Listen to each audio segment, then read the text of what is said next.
मनकेरा से रिपोर्ट कर रहे हैं खालिद उमर फारूकी। MM रोड आरा अड्डा के करीब रात 1 बजे के करीब मजदा और कैरी डब्बे में तसादुम।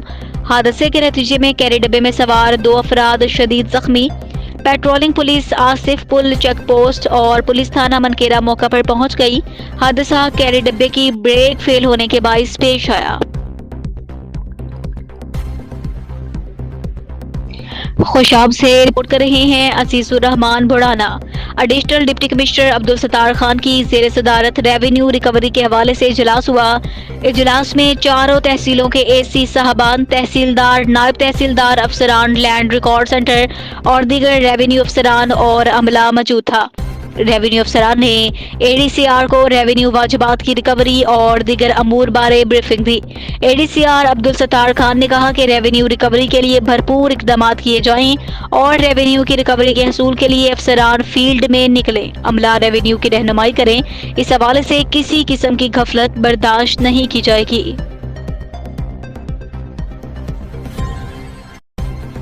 मलक फतह खालिक बंदयाल MPA खुशाब ज़राअत के मसाइल पर पंजाब असम्बली में अपनी राय और तजावीज़ देते हुए। जी ऑनरेबल मेंबर जी। जनाब speaker, thank you very much sir, आपने टाइम दिया। मिनिस्टर एग्रीकल्चर मिनिस्टर मौजूद है यहाँ पे सर। ऑनरेबल मिनिस्टर साहब ने कहा कि कोई भी ग्रोअर ऐसा जो 400 से नीचे जिसको रेट मिला हो सर, उससे अल्लाह के 99 नामों के नीचे खड़ा हो कि मैं सबसे पहले अपना ही नाम ले लूँ। मलिक अहमद खान का नाम ले रहा हूँ सर, एजाज शफी साहब का नाम ले रहा हूँ। 360, 390, फिर 400, ये अपनी स्टोरी है सर। सर मैं यहाँ पे तो सिर्फ इतना मैंने आंसर किया इस बात का। बेसिक एक बड़ा असर अंगेज टॉपिक छिड़ गया है वीट का, तो मेरी तकरीर का असल मकसद था गंदम पे बात करना। सर हम एग्रो बेस्ड इकॉनमी है और हर मुल्क की एक अपनी अपनी फसल होती है। हमारी बेसिक फसल जो हमारी ज़मींदारा की लाइफ लाइन है वो गंदम है। मैं समझता हूँ कि 3-4 ज़िले या 5 ज़िले ऐसे हैं जो आलू,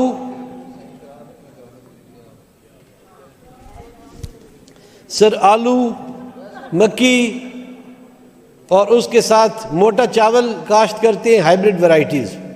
उन 3-4 अजला के अलावा आप यहाँ से नॉर्थ को चले जाएं जहाँ तक पंजाब ख़त्म होता है, या उन 3-4 ज़िलों से आप हट के साउथ पे चले जाएं, तो मुकम्मल ज़मींदार की लाइफ लाइन जो है ना सर, वो गन्नों में। हम आप भी किसान के बेटे हैं, हम भी किसान के बेटे हैं। मैं समझता हूँ यहाँ पे जो हमारे भाई बैठे हैं ज़्यादातर सब ज़मींदार ही हैं सर। यहाँ पे मैं ये वाज़े करूँगा, चाहे ब्यूरोक्रेसी है या वज़ीर आला की टीम है, मेरा ख्याल है ये उनको एक्चुअल फिगर्स या हालात क्या हैं बताते ही नहीं हैं। हमारी लोकल एक मिसाल बनी हुई है, 1 मिनट का वाक़या है सर, वो मैं यहाँ पे कोट करूँगा सर। एक तोते थे, वो रहते थे नरमादा एक इलाके में, आप हंस पड़िए, शायद आपने सुना हो सर। तो उनके इलाके में कैद पड़ गया, काल पड़ गया, वो वहाँ से उड़े, नरमादा थे, वो वहाँ से उड़े और सर वहाँ जाके उन्होंने एक बादशाह से पनाह ली। सर ये सुनने वाली बात है सर, किसी नगरी में जो जहाँ पे काल नहीं पड़ा हुआ था वहाँ जाके उन्होंने पनाह ली। तो बादशाह को तोते ने रिक्वेस्ट की कि सर हम आपकी नगरी में आ गए, हम रहना चाहते हैं, हमारे इलाके में सोखा पड़ गए, बारिशें नहीं हो रही। तोते ने वहाँ पे अपनी तोती अमानत के तौर पे रखी सर, और ख़ुद मेहनत मजदूरी करने चला गया। कुछ टाइम गुजरा तो उसको पता चला कि हमारा इलाका बारिशें हो गई हैं, फिर से आबाद हो गए। वो वापस आया और बादशाह को उसने कहा कि न जी, बराए मेहरबानी आपकी बहुत शुक्रिया, आपने हमें पनाह दी, दाना पानी दिया, तो अब हमारे पीछे इलाके में बारिशें हो गई हैं, आबादी हो गई है, तो मुझे अपनी तोती वापस करें, मैं ले जाना चाहता हूँ। बादशाह ने उसे कहा कि बात ये है तोते, तुमने तो ये कहा ही नहीं था, इसी दरबार में तुमने कहा था कि ये तोती यहीं पे होगी। तोते ने कहा, दरबारियों की तरफ पीछे मुड़ के देखा और उसने कहा कि हजूर इनसे पूछ ले, यही दरबार था। बादशाह ने ये पीछे नज़र की सर, और वज़ीरों को, मुशीरों को, दरबारियों को उसने कहा, हाँ भाई क्या बात हुई थी यहाँ सर? बड़ी सुनने वाली बात है। साहब ने कहा, हजूर आप तो सही फरमा रहे हैं, वादा तो ये हुआ था कि तोती हम अपने पास ही रख लेंगे। तोते ने सर जब ये बात सुनी ना तो उसकी आंखों में आंसू आ गए। बादशाह फिर दरबारियों की तरफ मुड़ा, पीछे देखा, उसने कहा, बादशाह ने कहा, तोते तू न रो, रोवा तो मैं रोवा जड़ा इन्हां नाल गुजारा करींदा पिया। यकीन कर, यकीन करे सर, ये मिसाल है। ये उस बेचारी को फैक्ट एंड फिगर्स बताते ही नहीं सर। पूरा पंजाब चंद इजला के अलावा ये हमारी कोई पॉलिसी नहीं है। मैं अपने इलाके की बात करूं, आपके इलाके की बात करूं, ये हमारे बारानी इजला जो सॉल्ट रेंज से ऊपर है उनकी बात करूं, सर हमारी लाइफ लाइन गंदम है।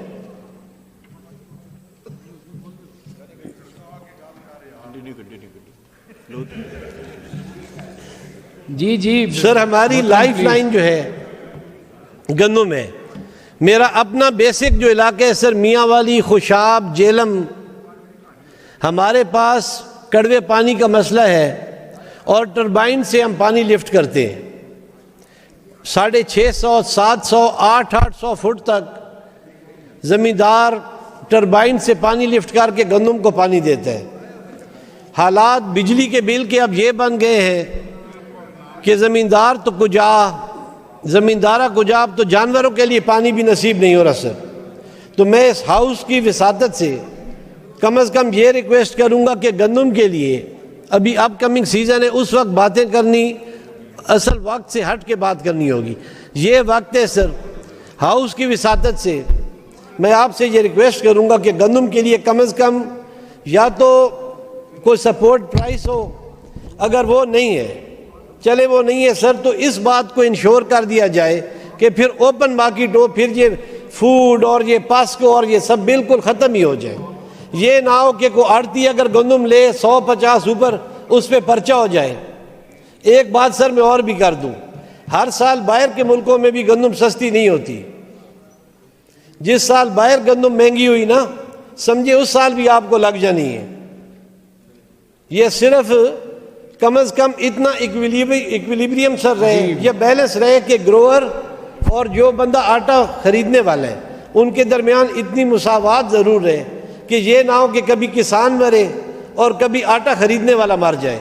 हमारे पास माजरत के साथ हालात ये चल रहे हैं, या किसान नाचते हैं और या आटा खरीदने वाला नाचते हैं। एक इक्विलिब्रियम बन जाए। और अब खुदारा सर यही मौसम है, आगे गंदम का 1.5 महीने बाद, बल्कि महीने बाद, सेंध तो 10 दिनों बाद चल जाएगा। कम से कम गंदम के लिए मैं हाउस की विसादत से आपने टाइम दिया, ये कर दें। थैंक यू जी। इकबाल खटक साहब, डॉक्टर साहब आप इसके बाद बात कर लीजिएगा। इकबाल खटक साहब जी, इकबाल खटक साहब। खुशाब से रिपोर्ट कर रहे हैं अजीजुर रहमान बुढ़ाना। डीसी फरवा आमिर की ज़ेर सदारत एग्रीकल्चर के हवाले से इजलास हुआ। इजलास में डिप्टी डायरेक्टर ज़राअत सी अब्दुल माजिद खान, वाटर मैनेजमेंट किसान इत्तेहाद के सदर असमतुल्लाह, महकमे ज़राअत और दीगर मुतल्लिका महकमों के अफसरान ने शिरकत की। डिप्टी डायरेक्टर ज़राअत ने वज़ीर आला मरियम नवाज के programme Kisan card, tractor scheme, कैरवला, सोलर प्लेट, टमाटर सब्सिडी, खाद सब्सिडी के अलावा काश्त की जाने वाली फसलों चावल, मकई, कपास, गंदम, टमाटर और दीगर पर तफसीली ब्रीफिंग दी। डिप्टी कमिश्नर फरवा आमिर ने कहा कि वज़ीर आला मरियम नवाज के किसानों के लिए स्कीमों और सब्सिडी से किसान खुशहाल होगा, मुल्क तरक्की करेगा। उन्होंने हदियात के तमाम प्रोग्राम्स पर जारी कामों को जल्द मुकम्मल किया जाए। अल्लाह ने फरमाया कि ये रोजा उस बंदे ने मेरे लिए रखा है, वाना अजीज़ी भी, इसका बदला मैं दूंगा। तो गोया कि अल्लाह जल्ल शानुहू रोजेदार से खुद मुलाकात करें। समझ लिया आप? रोजेदारों की और अल्लाह की डायरेक्ट मुलाकात होगी। उससे बढ़कर और क्या बात है कि अल्लाह से हमारी मुलाकात हो। अल्लाह हम सबको ये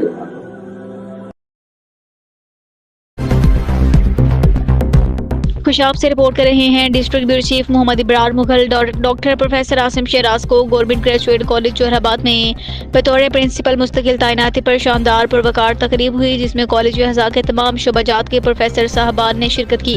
तकरीब में deputy director college Khushab Imtiaz Ahmad Sobi, government graduate college Jauharabad के vice principal Mehr Mohammad Akhtar, professor Khalid Nawaz Awan, professor Tariq Mahmood, professor Mohammad Hussain, professor Liaquat Ali, professor Mohammad Yaqub, professor Ehsanullah Farooqui, professor Abdul Quddus, professor Ghulam Sarwar, professor Raja Mohammad Nasir, professor Rana Abdul Waheed, professor Abdul Khaliq, Tahir शरासी, मुस्तहसिन Jami समेत दीगर प्रोफेसर साहबान ने शिरकत की। इस मौके पर प्रोफेसर और तदरीसी अमले ने डॉक्टर आसिम शहराज जोइया को मुबारकबाद दी, उनके लिए नेक ख्वाहिशात का इजहार किया। तमाम प्रोफेसर साहबान ने फूलों के हार पहनाए, उनके कायदाना सलाहियतों को सराहते हुए उम्मीद जाहिर की उनकी ज़ेर-ए-क़यादत कॉलेज में बेहतरी आएगी। वाइस प्रिंसिपल मेहर मोहम्मद अख्तर और दीगर मुकर्रीन ने ख्यालात का इजहार करते हुए कहा, डॉक्टर आसिम शहजाद एक काबिल, दयानतदार, अंतक मेहनती शख्सियत के हामिल हैं, जिन्होंने हमेशा तालीमी मैदान में गिराकदर खिदमात सर अंजाम दी हैं। इस मौके पर प्रिंसिपल डॉक्टर आसिम शहजाद जोइया ने मुस्तकिल तैनाती पर इज़हार ख्याल करते हुए वज़ीर आला मरियम नवाज, वज़ीर तालीम राना सिकंदर हयात और secretary higher education doctor Farooq Naveed का शुक्रिया अदा करते हुए कहा, ये तैनाती मेरिट और शफाफियत की वाज़ेह मिसाल है। उन्होंने असम जाहिर किया वो इदारे की तरक्की और तालीमी मयार की बेहतरी के लिए भरपूर सलाहियतें बरोकार लाते हुए इदारे की बेहतरी के लिए काम करेंगे। मैं नुसरत ट्रस्ट की बहुत शुक्रगुजार हूँ, उन्होंने मुझे ये तोहफ़ा दिया, इससे मैं कुरान पाक सही से पढ़ भी सकूँगी, सुन भी सकूँगी और समझ भी सकूँगी। इस तरह के और भी माजूर बच्चे और बच्चियाँ मौजूद हैं जो अहसनुल कलाम के ज़रिए घर बैठे कुरान पढ़ना और कुरान सीखना चाहते हैं। क्यों ना हम ये नुसरत ट्रस्ट के साथ मिलकर इस कार खैर में अपना हिस्सा डालें। हम जैसे माजूर बच्चों के लिए बहुत बड़ी नेमत है। आप हमारे नुसरत ट्रस्ट के हेड ऑफिस में आके केस की सूरत में भी ताउन कर सकते हैं, या हमें अहसनुल कलाम का ये मॉडल डोनेट करके भी हमारे साथ इस कार खैर में जुड़ सकते हैं, या हमारे वीडियो के एंड में अकाउंट डिटेल भी शेयर की जाएगी, उसमें अकाउंट ट्रांसफ़र करके भी इस नेकी में हमारा साथ दे सकते हैं। जज़ाकल्लाह।